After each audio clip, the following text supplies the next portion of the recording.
School की favourite कप्तान मनीषा के हाथों में हर बार ट्रॉफी होती थी।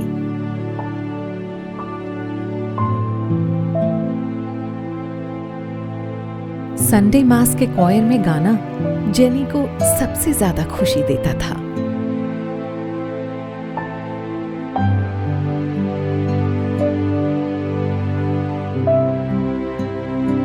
भाई के साथ खेलने के लिए गीता हमेशा उत्सुक रहती थी।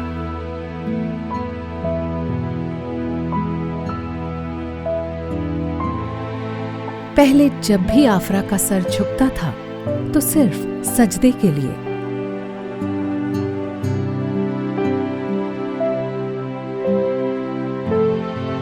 घर की पूजा के लिए रुचिका जैसे सब कुछ भूल जाती थी।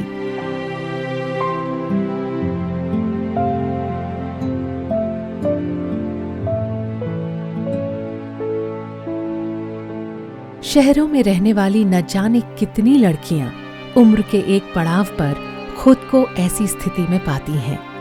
इनकी गलती सिर्फ ये है कि हर महीने उन्हें एक बायोलॉजिकल प्रोसेस से गुजरना पड़ता है। मेंस्ट्रुएशन से हर लड़की को गुजरना होता है और ये एक बहुत ही नेचुरल प्रोसेस है, पर आज भी समाज में लोग इसे एक अलग नजरिए से देखते हैं। भारत में लगभग 58 करोड़ महिलाएं रहती हैं। इनमें से 62.8% महिलाएं 15 से 55 साल की उम्र की हैं। हर महीने उन्हें पीरियड्स और उससे जुड़े सामाजिक प्रतिबंधों से गुजरना पड़ता है।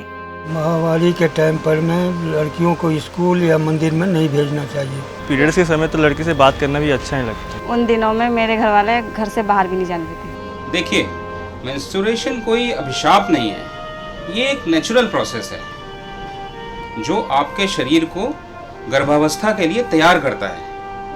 इसमें यूट्रस के ऊपर एक परत बनती है ताकि भ्रूण पोषण पाकर तेजी से विकसित हो सके।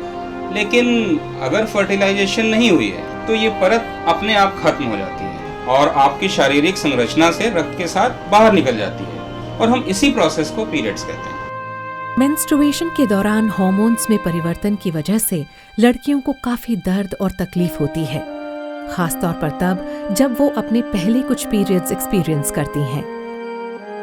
फर्स्ट टाइम पीरियड हुआ तो मुझे सहा ही नहीं जा रहा था। मैं बहुत कंफ्यूज थी कि क्या हो रहा है मेरे साथ।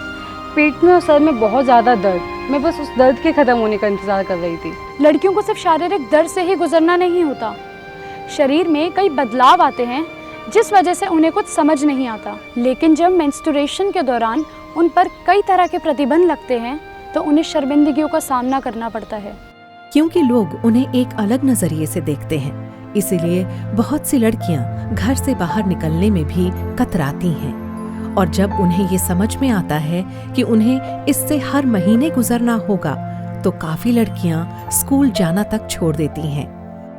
यहाँ पर घर वालों की भूमिका बहुत अहम होती है। घर के आदमियों को औरतों से इस बारे में बातचीत करनी चाहिए, ना कि इन सब बातों से बचना चाहिए। औरतों के साथ बैठकर इस बारे में बात करनी चाहिए। इससे ना तो केवल मेंस्ट्रुएशन से जुड़ी गलतफहमियां दूर होती हैं, बल्कि लड़कियां खुलकर अपने सवाल पूछ सकती हैं और पीरियड्स को कैसे मैनेज करना है ये भी सीख जाती हैं। किस तरह नैपकिन्स को इस्तेमाल करना और फेंकना चाहिए, पीरियड्स के दौरान ठीक से पोषण कैसे लेना है और उपचार के क्या तरीके हैं, इन सभी बातों के बारे में लड़कियों को शिक्षित करके न सिर्फ उन्हें पीरियड्स के दौरान आसानी हो जाती है, बल्कि इसके साथ ही उनमें ये विश्वास भी आ जाता है कि ये एक प्राकृतिक प्रक्रिया है।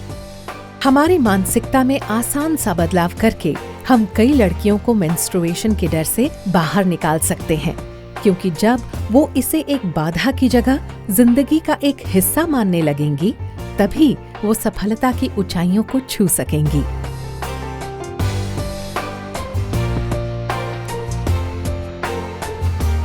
भारत में 70% महिलाएं सैनिटरी नैपकिन्स खरीद नहीं पाती।